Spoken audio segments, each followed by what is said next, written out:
Welcome back to episode number 9 of ECW CyberSlam. This is the first one from outside of the ECW arena. Of course, we are back in the Hammerstein Ballroom, the first time since ECW One Night Stand 2005. And before the opening credits of the show, we see Rob Van Dam entering the building earlier today. RVD looked around and was taken in his surroundings, the first time he'd been back in the building since that night last year. Rob Van Dam was asked for his thoughts on tonight's ECW World Championship match in the main event, and he said that last year he was in the building at One Night Stand, but he couldn't compete. He thought he'd missed out on his opportunity to represent ECW one last time, but he was wrong. Tonight, RVD not only represents ECW at the Hammerstein Ballroom, but he does it with the chance of finally becoming the ECW World Champion. As for the attack last week, and the question marks over whether it would be 100% or who was behind the attack, none of that matters to him tonight. Instead, his focus is on winning the main event because that would be the ultimate revenge, the ultimate kick in the teeth to whoever it was who tried to take him out. A 62C rating for the first segment, a brilliant way to start the show. Gaining heat to that main storyline, a masterful job of improvising, couldn't have asked for better from Rob Van Dam. We then go into the live part of the show. We are in the Hammerstein Ballroom, Joey Styles and Taz in the ring. They're promoting tonight's show and the ECW World Championship match that will take place in the main event. As they run through that match, they are interrupted by a special guest making a surprise appearance. Coming down to the ring, Joel Gertner runs through his innuendo-laden rhymes, telling Styles and Taz they won't be needed because he's here to hype the show in his own unique way. This includes his usual pot shots at members of the roster and lines and jokes at the expense of various people, the last of which, a joke about Homicide, Loki, Sonny Siaki and Xavier, drew the group out from the back. Taz and Joey Styles were smart enough to get out the ring, but Joel Gertner clearly wasn't. Luckily for Joel, before the four men could do whatever they had planned to him, the music of Tommy Dreamer hit, and he led the ECW Originals down to the ring. Their match would be kicking off the show. That is a D-40, not a very good segment. Joel Gertner debuts his comedy gimmick with an above average rating. He's going to be used sparingly, so I'm not too bothered about that. Both of the commentators improvised well. It's basically what I expected from this angle, but it did get the crowd hotter, so that's not too bad. We then go into that opening match, a 44D. That's not great for the blow-off to this feud, but Balls Mahoney, Sabu, the Sandman and Tommy Dreamer take on that new breed group of revolutionaries. This is a crazy match. We said it as a car crash. Sabu off his game. We see Homicide took a crazy bump. I'll talk about that in a minute. Again, the match got the crowd buzzing. Despite not being the best rating, apparently we're doing something right. No really standout interesting performances there. Low-key doing okay with a 55, and it does gain heat to the Originals v New Breed storyline. As for the booking of the match, we had Sabu take out Xavier during the match, both of them crashing through a table and out of action. We then got the crazy bump that I spoke about from Homicide. He dove from the balcony, taking out Sonny Siaki, the Sandman and Tommy Dreamer. Dreamer and the Sandman taking the brunt of the force. This left Low-key and Balls Mahoney in the ring. Balls had a steel chair. He looked ready to swing at Low-key, but Sonny Siaki had somehow recovered from the impact of the dive from Homicide, and he grabbed the chair from Balls Mahoney, swung it ferociously, destroying Balls Mahoney, laying him out in the ring. This allowed Low-key to set him up for the double stomp and get the pin. The New Breed Revolutionaries defeating the ECW Originals, Low-key pinning Balls Mahoney. Sandman wasted on drugs. That's the second time he's been wasted on drugs while performing, I think, or was he drunk once?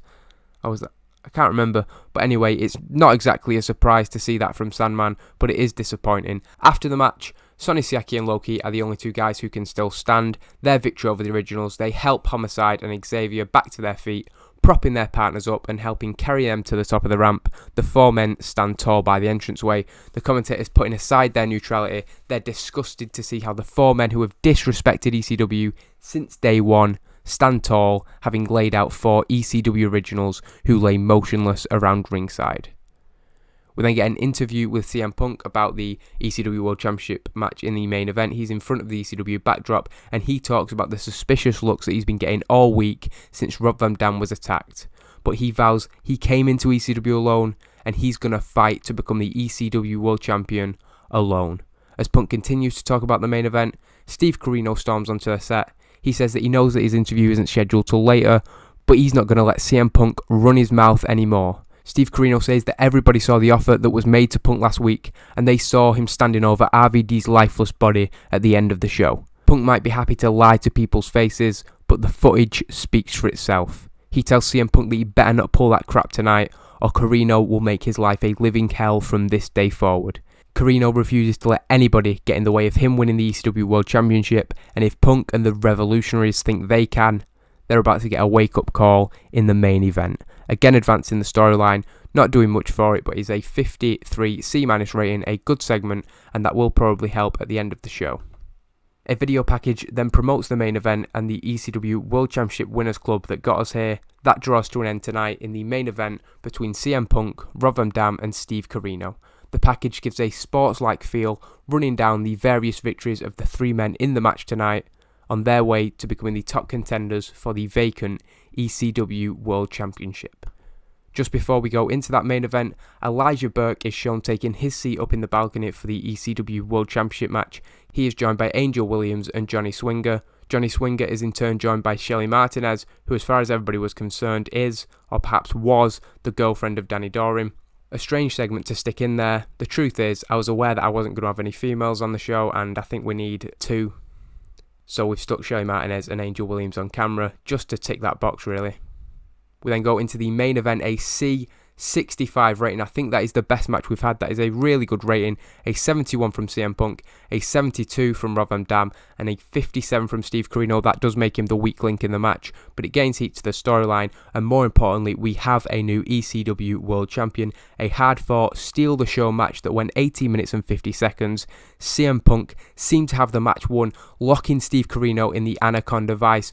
Corino was fading, he refused to give up, but he was fading and fading until Rob Van Dam came from the top rope in a 5-star frog splash to CM Punk. That broke his grasp on Steve Corino and more importantly allowed RVD to pin CM Punk to become the ECW World Champion. After the match, Rob Van Dam celebrates his victory, having his arm raised as he is handed the ECW World Championship. The title that eluded him throughout his ECW career is finally in his possession, and it's clearly an emotional moment for RVD. Joey Styles and Taz put over Van Dam's contribution to the original ECW, talking about just how much he deserves this moment. ECW CyberSlam's first live episode ends with Rob Van Dam leaving the ring, jumping into the Hammerstein Ballroom crowd to celebrate his crowning moment with the people. He is the new ECW World Champion. So a 60 C rating for the show. That is the best episode of ECW CyberSlam so far, and it comfortably increased our popularity in 45 regions. Only 2 matches on the night, but 2 significant, important matches. Those New Breed Revolutionaries picking up a victory over the ECW Originals, but more importantly, Rob Van Dam is the new ECW World Champion. We've finally got that out of the way. It feels like a huge weight lifted to finally have an ECW World Champion. Now we can build storylines around that, and next week's show, again from the Hammerstein Ballroom, we've got a lot planned, and hopefully that'll come very, very soon.